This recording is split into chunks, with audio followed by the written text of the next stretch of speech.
بسم اللہ الرحمن الرحیم۔ السلام علیکم ورحمۃ اللہ وبرکاتہ۔ اللہم انی اعوذ بک من البخل واعوذ بک من الجبن واعوذ بک ان ارد الی ارذل الامور واعوذ بک من فتنۃ الدنیا واعوذ بک من عذاب القبر۔ آمین ثم آمین۔ الحمدللہ، اللہ کا فضل، اللہ کا احسان کہ اللہ نے پھر آج توفیق دی کہ سورۃ المائدہ بہت اہم سورت ہے اور یہ مدنی صورت ہے۔ اس کے بارے میں اس کے اہم نکات جو ہے وہ میں آپ سے تھوڑے ڈسکس کروں گی، تو الحمدللہ سٹارٹ کرتے ہیں۔ یا ایھا الذین آمنوا اوفوا بالعقود، اے لوگو جو ایمان لائے ہو۔ دیکھیں، اللہ کی طرف سے بہت اہم حکم جس میں اللہ تعالیٰ ایمان کا حوالہ دے رہے ہیں کہ اپنے عہد و پیمان کو پورا کرو۔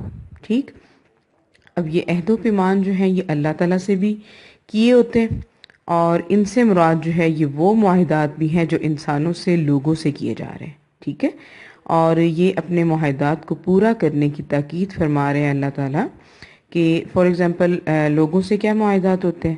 نکاح کا، منگنی کا، صلح کا، جنگ کا۔ ٹھیک ہے، تو اگر یہ کوئی معاہدہ انسان کرے تو اس کو پھر کمپلیٹ کرے۔ ٹھیک، کیونکہ اللہ تعالیٰ یہاں پہ فرما رہے ہیں کہ یا ایھا الذین آمنوا اوفوا بالعقود۔ ٹھیک ہے، تو آگے اس صورت میں الحمدللہ حلال اور حرام کی بہت زیادہ وضاحت ہے، تو اسی کو میں لے کے آگے چلتی ہوں کہ تمہارے لیے ہر مویشی قسم کے چرنے والے جانور حلال کیے گئے ہیں سوائے ان جانوروں کے جو آگے چل کر تمہیں بتائے جا رہے ہیں۔ اور یہاں پہ دیکھیں یہ کہ مویشی قسم کے چرنے والے جانور یعنی کہ بہیمۃ الانعام، یہ وہ جانور ہوتے ہیں جن کا گزارا گھاس پات پر ہوتا ہو۔ ٹھیک ہے، جو چرتے ہیں، صحیح، گرین مطلب کہ کوئی پتے وغیرہ کھاتے ہیں اور نباتاتی غذاؤں پر پرورش پاتے ہیں۔ ٹھیک، مثلاً گائے، نیل گائے، بھینس، بکری، ہرن اور باراسنگا۔ ٹھیک، تو اسی طرح کی ایک حدیث بتاتی ہوں میں آپ کو۔ سیدنا ثعلبہ فرماتے ہیں کہ آپ صلی اللہ علیہ وسلم نے ہمیں ہر کچلی والے درندے کے کھانے سے منع فرمایا۔ اب کچلی والے جانور یہ وہ ہوتے ہیں جیسا کہ شیر، چیتا، کتا، بھیڑیا وغیرہ، کیونکہ یہ اپنے کچلی کے دانت سے شکار کو پکڑتے ہیں اور چیرتے ہیں۔ ٹھیک، تو اس کے علاوہ یہ وہ پرندے بھی ہوتے ہیں جو اپنے پنجے سے اپنا شکار جھپٹتے ہیں، پکڑتے ہیں، مثلاً شکرا، باز، شاہین، عقاب۔ ٹھیک ہے، تو یہاں پر ان کی ڈیٹیلز ہے، اور اللہ تعالیٰ فرما رہے ہیں کہ البتہ احرام کی حالت میں ان کا شکار حلال نہ سمجھو۔ جیسے کہ مویشی جانوروں کا شکار جو کہ تم پر حلال ہے وہ تم بے شک کرو، ٹھیک ہے، لیکن احرام کی حالت میں یہ کام نہیں کر سکتے۔ اب احرام کیا ہوتا ہے؟ احرام اس لباس کو کہتے ہیں جو حج اور عمرہ کرنے والے اپنے میقات سے باندھتے ہیں، اور یہ مردوں کے لیے صرف ایک تہبند اور ایک چادر پر مشتمل ہوتا ہے، سفید چادریں ہوتی ہیں یہ دو، اور عورتوں کے لیے ان کا عام لباس ہی احرام کا بھی لباس ہوتا ہے۔ اب احرام کی حالت میں کوئی چیز چہرے پر نہیں ڈالنی چاہیے۔ ٹھیک ہے، جب احرام کی حالت میں آگے، اور اس میں چند پابندیاں بھی ہوتی ہیں جو ضروری ہوتی ہیں، مثلاً خوشبو نہیں لگانی، زیب و زینت کی چیزیں استعمال نہیں کرنی، اور نہ ہی مرد اپنی بیوی سے صحبت کر سکتا ہے۔ ٹھیک ہے، تو آگے دیکھیے، ان اللہ یحکم ما یرید، اور اللہ تعالیٰ وہی حکم دیتا ہے جو وہ چاہتا ہے۔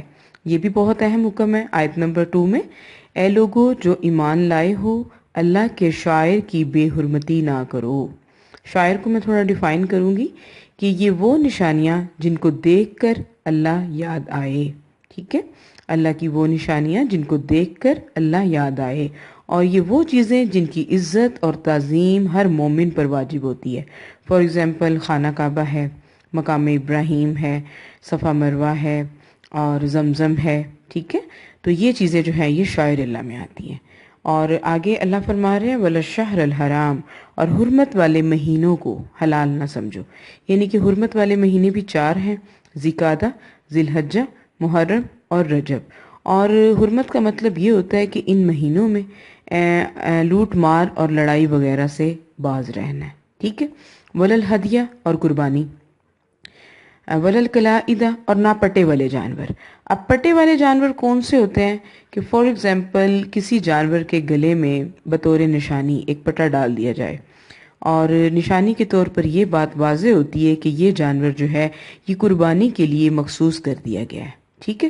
تو پٹے والے جانور جو ہیں ان کی حرمت، ولا آمین، اور نہ ہی ان لوگوں کو تنگ کرو جو اپنے رب کی رضا اور اس کے فضل کی تلاش میں بیت اللہ کے حج کے قصد سے جا رہے ہوں، اور جب تم احرام کھول دو تو شکار کر سکتے ہو، ٹھیک ہے۔ یعنی کہ احرام کی حالت میں آپ شکار نہیں کر سکتے، لیکن جب احرام کھول دیں گے تو پھر آپ شکار کر سکتے ہیں۔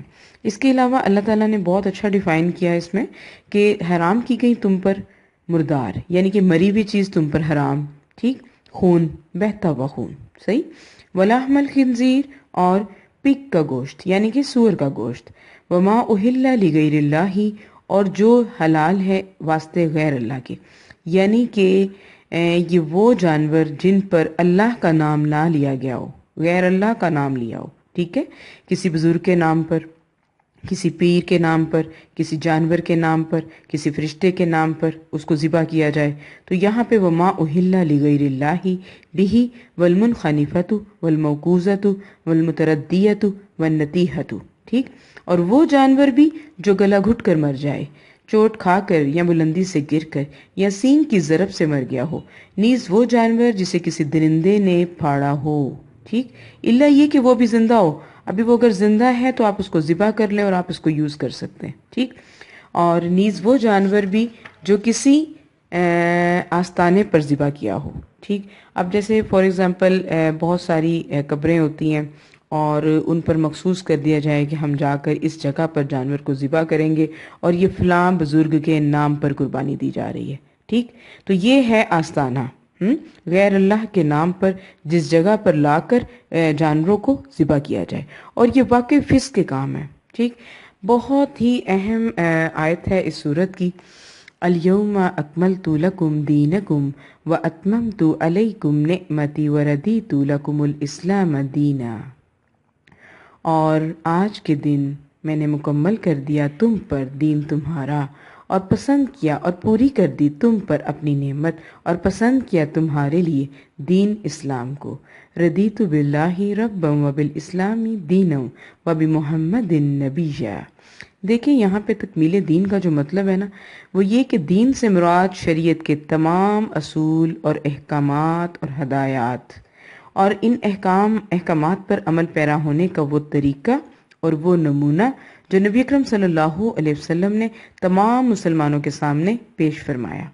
اور اب آپ یہاں دیکھیں نا کہ الحمدللہ ہمارا دین، مذہب اسلام اور بک قرآن، الحمدللہ، تو اس میں الحمدللہ اللہ تعالیٰ نے ہر چیز کے بارے میں انسان کی رہنمائی کر دی، چاہے وہ پہلو ہو معاشرتی، چاہے وہ معاشی، چاہے وہ ذہنی، چاہے وہ سیاسی، یعنی کہ کوئی بھی ہمیں اصول جو ہے وہ اسلام میں باہر کے مذاہب سے درآمد کرنے کی ضرورت نہیں۔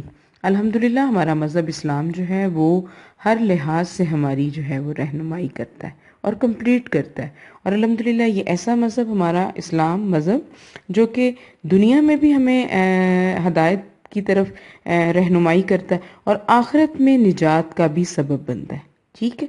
تو الحمدللہ اسی کے ساتھ میرے اہم نکات جو ہیں، جو اس صورت میں بہت زیادہ بہترین نکات تھے جو میں نے آپ سے ڈسکس کیے، وہ الحمدللہ کمپلیٹ ہوئے۔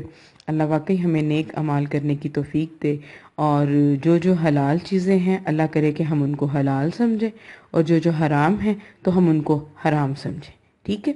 حلال کو حرام اپنی مرضی سے نہیں بنانا، ٹھیک۔ تو اسی کے ساتھ الحمدللہ کمپلیٹ ہوا۔ سبحانک اللہم و بحمدک، اشہد ان لا الہ الا انت، استغفرک و اتوب الیک۔ السلام علیکم ورحمۃ اللہ وبرکاتہ۔ نازیہ الہدیٰ کے چینل کو لائک کریں، شیئر کریں، سبسکرائب کریں۔ جزاکم اللہ خیرا کثیرا۔